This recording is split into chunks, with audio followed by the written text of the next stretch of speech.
सुबह ब्रह्म मुहूर्त में उठने से क्या होता है और इससे व्यक्ति को कौन सी फल की प्राप्ति होती है और इसका क्या रहस्य है? भक्तों, क्या आपको पता है कि महापुरुष क्यों कहते थे, जो जागत है वह पावत है, जो सोवत है वह खोट है? हम अक्सर अपने परिवार के बुजुर्गों से सुनते आ रहे हैं कि सुबह जल्दी उठना चाहिए। वे हमें सुबह उठने के 1000 फायदे गिनाते हैं। सभी बच्चों की मां अपने बच्चों को स्वयं सुबह उठाती है, किंतु हमारी नई पीढ़ी तो देर रात तक जागती है और सुबह देर तक सोने को बड़ा ही फैशनेबल मानती है। दरअसल हमारे परिवार के लोग सुबह जल्दी उठने को लेकर जो भी बातें बताते हैं, उनके पीछे बहुत बड़ी आध्यात्मिक बातें छुपी हुई हैं। इतना ही नहीं, सुबह जल्दी जागने को विज्ञान भी कहता है। वही विज्ञान उन्हें उनके पूर्वजों ने सिखाया था और अब वे हमें सिखा रहे हैं। सुबह का जो मुहूर्त होता है उसे ब्रह्म मुहूर्त के नाम से जाना जाता है और इस समय हमारा मन प्रकृति के वातावरण के साथ जो ब्रह्म मुहूर्त में उठता है, उस व्यक्ति के साथ सब कुछ बहुत ही सकारात्मक रूप से क्रियान्वित होता है। रोज रोज सुबह के समय पर जो भी प्रार्थना या ध्यान किया जाता है, उससे सकारात्मकता और सफलता मिलती है। प्रिय मित्रों, एक कथा व्याप्त है जिसमें सिर्फ ब्रह्म मुहूर्त के रहस्य के साथ एक ऐसी ध्यान की विधि बताई गई है जिसे अगर कोई 21 दिन अपनाता है। लेकिन दोस्तों, अगर आप भी चाहते हैं कि आपके ऊपर और आपके पूरे परिवार के ऊपर माता लक्ष्मी का आशीर्वाद सदैव बना रहे, तो इस वीडियो को एक लाइक करें और अपने चैनल अद्भुत वास्तु ज्ञान को सब्सक्राइब करें और कमेंट बॉक्स में जय माता लक्ष्मी लिखना न भूलें। जब कोई व्यक्ति अपने सपनों को साकार करने में लग जाता है तो ब्रह्मांड की शक्तियां उसकी मदद करने लगती हैं। इसके साथ ही वह व्यक्ति और अधिक स्थिर और बुद्धिमान बन जाता है। अब इसी से जुड़ी एक रोचक कथा है जिसे मैं आपको सुनाने जा रही हूं।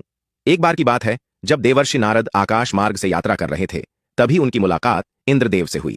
इंद्रदेव ने नारद जी को देखकर पूछा, हे नारद जी, मैंने यह देखा है कि जो भी व्यक्ति ब्रह्म मुहूर्त में उठता है वह बहुत सुखी और सफल होता है। ऐसा क्यों होता है?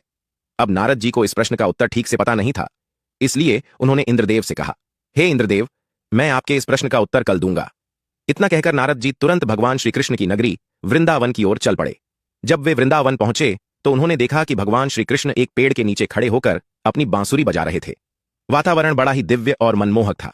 जैसे ही नारद जी वहां पहुंचे, भगवान श्री कृष्ण ने बांसुरी बजाना बंद कर दिया और मुस्कुराते हुए बोले, हे देवर्षि नारद, आज आप कुछ चिंतित लग रहे हैं।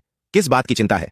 नारद जी ने हाथ जोड़कर कहा, प्रभु, आज जब मैं आकाश मार्ग से गुजर रहा था तो मेरी भेंट इंद्रदेव से हुई।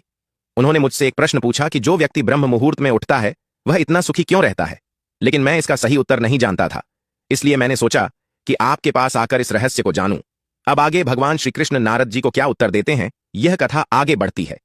तब रास्ते में मुझे देवराज इंद्र मिले। उन्होंने मुझसे पूछा कि हे देवर्षि नारद, जो लोग सुबह सुबह ब्रह्म मुहूर्त में उठते हैं वे सभी इतने खुश क्यों रहते हैं? हे प्रभु, मैं इसी प्रश्न का उत्तर जानने के लिए आपके पास आया हूं। तब भगवान श्री कृष्ण कहते हैं, हे देवर्षि नारद, वाकई में इंद्रदेव ने आपसे यह प्रश्न पूछकर समस्त मानव जाति का कल्याण किया है। कलयुग के मानव के लिए यह प्रश्न इतना महत्वपूर्ण है कि जैसे शरीर में बसी हुई उसकी जान है। हे महर्षि नारद, मैं आपको इस प्रश्न का उत्तर एक कथा के माध्यम से बताऊंगा। आप इस कथा को अंत तक जरूर सुनना, और जो भी मनुष्य इस कथा को पूरा सुन लेगा वह कभी भी इस अवसर को अपने हाथ से जाने नहीं देगा। उसका ब्रह्म मुहूर्त का रहस्य जानकर पूर्ण जीवन बदल जाएगा। तब देवर्षि नारद बोले, हे प्रभु, आप कथा सुनाइए तो सही, मैं इस कथा को पूरा सुनूंगा और समस्त लोक जगत में भी विख्यात करूंगा। तभी भगवान श्री कृष्ण कथा सुनाना प्रारंभ करते हैं। एक समय की बात है, एक नगर में एक लड़का रहता था। वह लड़का अच्छा था, लेकिन उसकी एक खराब आदत थी कि वह देर तक सोता रहता था। सुबह उसे जगाने के लिए लाखों प्रयास किए जाते थे, किंतु सबने हार मान ली थी। वह लड़का कभी 9 बजे से पहले नहीं उठता था। जब वह बालक था तब परिवार के लोग ने सोचा कि जब यह बड़ा हो जाएगा तो इसकी आदत में सुधार हो जाएगा। किंतु लड़का जैसे जैसे बड़ा होता गया, उसकी यह आदत और भी ज्यादा गहरी होती चली गई। दुनिया इधर से उधर हो सकती थी, लेकिन वह लड़का कभी जल्दी नहीं उठ पाता था। उसके पिता उसकी इस आदत से बहुत ज्यादा परेशान रहने लगे थे। उस लड़के को ढेरों नकारात्मक शक्तियों ने घेर लिया था। वह सभी को पलटकर जवाब देता था, दिन भर उदास रहता था। इसका असर उसके स्वास्थ्य पर भी पड़ रहा था। जब उस लड़के को यह पता लगा कि उसके सारे मित्र सफलता को प्राप्त कर चुके हैं, तब वह और भी ज्यादा दुखी हो गया और ईश्वर को कोसने लगा। वह बार बार कहता था कि मेरी किस्मत खराब है, किंतु उसके पिता अच्छी तरह से जानते थे कि उस लड़के के असफल होने के पीछे क्या कारण है। भक्तों, भगवान श्री कृष्ण कहते हैं, हे देवर्षि नारद, उसके पिता को किसी सन्यासी के बारे में पता चला तो वे तुरंत अपने बेटे की समस्या को लेकर सन्यासी के पास जा पहुंचे। पिता ने उस सन्यासी को बड़े ही विस्तार से अपने बेटे की आदतों के बारे में बताया। सन्यासी ने कहा कि कल आप अपने बेटे को इस आश्रम में आने को कहिए। पिता घर की ओर चला गया। उन्हें पता था कि अगर वह सीधे तरीके से बेटे को सन्यासी से मिलने के लिए कहेंगे तो वह कभी तैयार नहीं होगा। उन्होंने अपने बेटे को अपने पास बुलाया और कहा, तुम्हारे सारे मित्र जीवन में सफलता प्राप्त कर चुके हैं, क्या तुम सफल नहीं होना चाहते?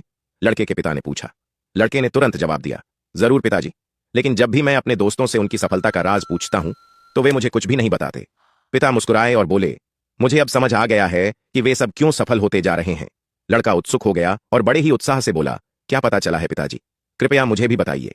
पिता ने गंभीरता से कहा, कल सुबह तुम्हें एक सन्यासी के आश्रम में जाना होगा। यदि तुम समय से वहां पहुंच गए तो वह सन्यासी तुम्हें ऐसा मंत्र देंगे जिससे तुम भी सफल हो सकते हो। लड़के की जिज्ञासा और बढ़ गई, लेकिन तभी पिता ने आगे कहा, मगर एक समस्या है। लड़का चौंक कर बोला, क्या समस्या है पिताजी? पिता ने गहरी सांस ली और बोले, समस्या यह है कि जब तक तुम सोकर उठोगे तब तक सन्यासी से मिलने का समय खत्म हो जाएगा। यह सुनकर लड़के ने आत्मविश्वास से कहा, पिताजी मैं पूरी रात जागूंगा और सुबह होते ही सन्यासी से मिलने जाऊंगा। पिता ने सहमति में सिर हिलाया और बोले, ठीक है, लेकिन याद रखना उस सन्यासी की हर बात माननी होगी। लड़का बहुत उत्साहित था। जीवन में पहली बार उसने पूरी रात जागने का निश्चय किया, लेकिन थोड़ी ही देर में उसकी आंखें भारी होने लगीं और वह गहरी नींद में सो गया। अगली सुबह जब उसकी नींद खुली तो उसे पता चला कि सन्यासी से मिलने का समय खत्म हो चुका था। पिता ने उसकी ओर देखा और निराशा से बोले, तुम जीवन में कभी सफल नहीं हो पाओगे, जाओ जाकर फिर से सो जाओ। पिता की यह बात सुनकर लड़का बहुत दुखी हुआ, लेकिन उसने हार नहीं मानी। मन ही मन उसने खुद को चुनौती दी कि कल सुबह वह हर हाल में सन्यासी से मिलने जाएगा। उसने अपने हाथ में एक छोटा सा घाव बना लिया। दर्द के कारण उस लड़के को रात भर नींद नहीं आई। ऐसा पहला अवसर था जब उसने अपने जीवन में पहली बार सूर्योदय देखा था। वह तुरंत ही तैयार होकर सन्यासी से मिलने के लिए चला गया। आज उसका भाव कुछ अलग था। वह बेहद शांत महसूस कर रहा था। चलते चलते वह लड़का जैसे ही सन्यासी के आश्रम में पहुंचा, वहां पर उसने देखा कि सन्यासी और उनके सभी शिष्य ध्यान लगाकर बैठे हुए हैं। ध्यान का समय समाप्त हुआ। तब लड़का उस सन्यासी के पास पहुंचा और उन्हें प्रणाम करते हुए बोला कि आपके पास कोई ऐसा मंत्र है जिससे मैं सफल हो सकता हूं? कृपया करके मुझे वह मंत्र बताइए। मैं भी अपने मित्रों के समान सफल होना चाहता हूं और अच्छा जीवन जीना चाहता हूं। सन्यासी मुस्कुराए और बोले, अच्छा, तो तुम वही बालक हो। तुम्हारे पिता मुझसे मिलने आए थे और उन्होंने मुझे तुम्हारे विषय में सब कुछ बताया। मैं तुम्हें वह मंत्र अवश्य बता देता हूं। किंतु अब लड़के ने जैसे ही किंतु शब्द सुना, लड़का घबरा गया। उसने